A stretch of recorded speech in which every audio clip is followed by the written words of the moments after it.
He blocked her entry to the war room, not knowing she built the war plan inside. The bruise on her cheek hadn't even finished healing when Commander Alina Reyes raised the folder to her chest like a shield and walked straight toward the one door in the building she had the least right, and every right, to open. Behind her, the command center buzzed with red-lit monitors screaming top secret.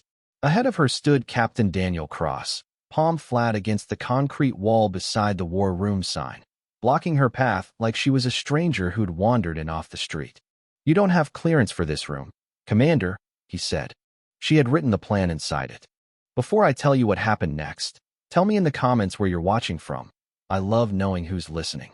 3 days earlier, Alina Reyes had been dragged out of a collapsed communications bunker with shrapnel in her shoulder and a laptop clutched so tightly to her chest that the medics had to pry her fingers loose one at a time.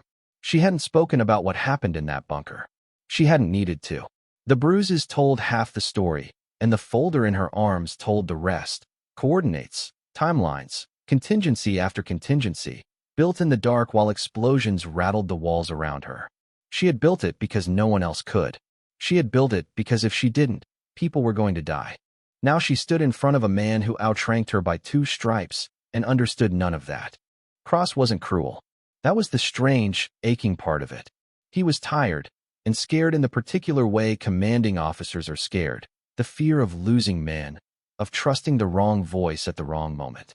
He looked at Alina and saw a wounded officer who'd been through something terrible, someone who needed rest, not a seat at the table where the fate of thousands would be decided in the next hour.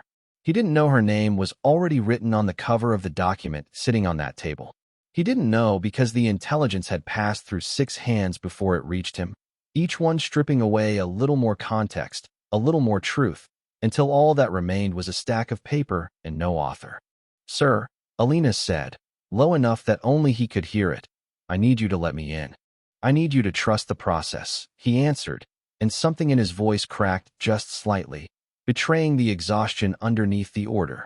Behind him, through the reinforced glass, she could see the silhouettes of senior officers bent over the table, murmuring, jabbing fingers at a map of the strait, waiting for a plan that already existed, waiting for her. The hallway had gone quiet. Even the junior officers who moments ago had been shouting into radios now stood frozen, sensing that something larger than rank was happening in that narrow space between 2 doors. A radio crackled somewhere far off. Dust drifted lazily through a shaft of fluorescent light. Alina felt her pulse in her damaged shoulder, a slow throb keeping time with her breath. She thought about walking away. She thought about letting the men behind that door discover, an hour too late, that the plan they were improvising already existed, flawless and finished, in the folder she was holding. Some small, wounded part of her almost wanted that, wanted him to feel the weight of what he'd blocked. She was human. She was allowed that flicker of bitterness. But people were going to die if pride won this moment instead of truth. "Captain," she said, louder now, steady despite the storm behind her eyes, read the cover page. Just the cover page. Then decide. He hesitated.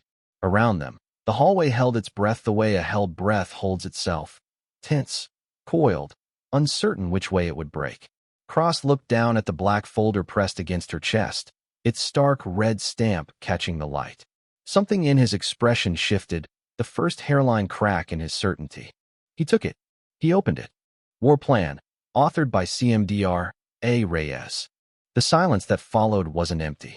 It was full of everything neither of them had said, full of every assumption unraveling at once. Cross's jaw tightened. His eyes moved from the page to her face, to the bruises, to the shoulder she was favoring without realizing it. An understanding arrived all at once, brutal and complete.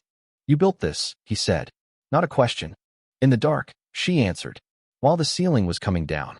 He stepped back from the door. Not slowly, not reluctantly.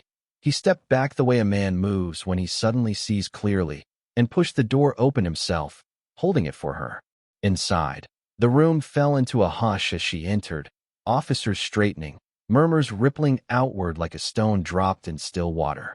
Someone began to clap, uncertain at first, then joined by another, and another, until the sound filled the war room the way her plan was about to fill the silence at the table. Cross didn't apologize with words. He didn't need to. He simply stood beside her at the map, matched her pace step for step, and let the room see who had truly earned this seat. Because respect doesn't come from rank. It comes from recognizing the courage standing right in front of you, even when it's covered in bruises, and holding the one thing that could save everyone in the room. And somewhere beneath the fluorescent light and the dust still drifting through the air, the woman who once stood blocked at the door became the one who led everyone through it. If this story moved you, tell me, have you ever been underestimated right before you proved everyone wrong? Share it in the comments. And if you believe in stories where courage finally gets seen, subscribe. There's another one waiting for you next week.